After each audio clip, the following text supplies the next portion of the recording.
Listen. Oh, there's a plane going by. I haven't been in the kitchen a lot lately. I don't know. I think what's happening is that I haven't been able to have like a good chunk of time to like cook a recipe, and I want to change that. I need to get in the kitchen more. But in the meantime, I thought I would offer you this video because I've been thinking about it recently, and I've been looking at some old videos of me when I was a kid, and you know, this memory popped up and I wanted to share it with you. It's about probably one of the hardest times I've had in my life around my own body image and my stump, and so just thought I would share it here to see if you could relate or had stories, and also just to kind of celebrate like kind of how far I've come. Oh my. I ate a banana today and this is happening. Anyway, let's set the scene. So when I was young, I started dancing when I was like 5 or 6 years old. My sister started that early as well. And we danced every year. We did like jazz, ballet, I did a little bit of tap. It was just great. When I was maybe 12 or 13, I was in a trio. And every year at our dance showcase, year-end show, you know, it would be at the library theater, they would videotape it, and every family would get a VHS tape of the whole dance show. And we would, you know, watch it as a family sometimes. And I remember... Dramatic pause. I remember this particular year watching this trio with me and 2 other dancers, and I remember watching myself on the screen and comparing myself to the other 2 and thinking, holy shit, I look so different. It was the first time that I like really truly realized how different I look from other people around me. Like I know I have one hand and I know that I'm different, but it's my first time really seeing my whole entire body, my silhouette, you know, compared to 2 others in my peer group. And it made me so mad and sad and scared, and it made me think like, oh crap, like what do people think of me when they look at me? Like, do they think that I look ugly? Do they pity me? Are they scared? Like all of these things were rushing through my head, and it made me realize for the first time that, you know, I actually have no control over what other people might think about me or ideas that they might impose upon me based on the fact that I was born without my left hand. And it was really scary. I felt out of control. I felt kind of helpless. I felt angry. I felt feelings that I can't really even put into words. And I remember I was really mad, really sad, and I remember having a big cry with my mom, and I think she held me. I kind of said like why? Like, why do I have to look different? Like, why did this happen? Blah, blah, blah. And I was just getting out all my anger. And my mom was amazing. She didn't try to fix it. She didn't, you know, go overly into the like, oh, it's okay, blah, blah, blah. Like, she just kind of let me have my feelings, which I remember being so important because I got to get them all the way out. I got to have a big cry, a big release with her. And, you know, she kind of held me. And that felt really, really good. And I recall that the next day, I kind of felt like this weight was lifted off my shoulders. Like I saw this image of me. It triggered a lot of really hard things for me. I went through this dark emotional time with my mom, and I came through the other side thinking like, you know what? I'm actually good.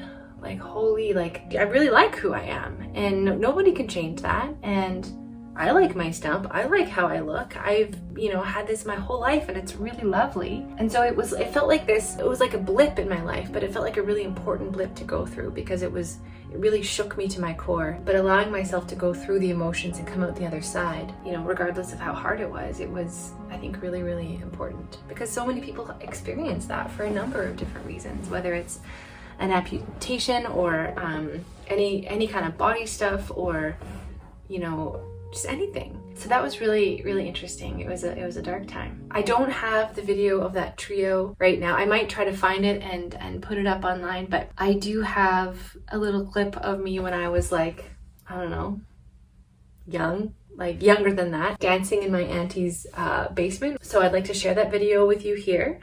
Your mama don't live, your daddy don't rock and roll. You know your mama don't live, your daddy don't rock and roll. And when you bring the road around, it's gonna go down where you go.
So yeah, I'd love to know, did you have a similar experience, whether it was about your limb difference or something else? And you know, how did you work through it, and are you still working through it? Let's share some experiences in the comments if you want to, because I think that that's a really great way to support each other and to hear each other, to really be seen. I know I always feel incredibly supported and seen and educated and appreciated by you folks watching these videos and commenting. It's just so amazing. We've done a cool thing, you and I, creating this neat little community. So thank you for being a part of it. If you haven't already, please subscribe to my Stump Kitchen YouTube channel. That'd be awesome. I'm also doing a heck of a lot of stuff on TikTok, so come over and see me on the TikToks. It's really funny and a good time. So come see me there, please. And I'm on Patreon, and you know, my patrons help me do the work that I do, and I'm always in the mood for welcoming new patrons. So join me there if you want to. And a huge shout out and thanks to my dear patrons that I have currently. To be continued in the kitchen sometime soon with Bebe and with my bionic arm and lots of different variations in between. I love you. We'll see you next time. Bye! Stump Kitchen, gluten-free, vegan eats, Stumptastic treats.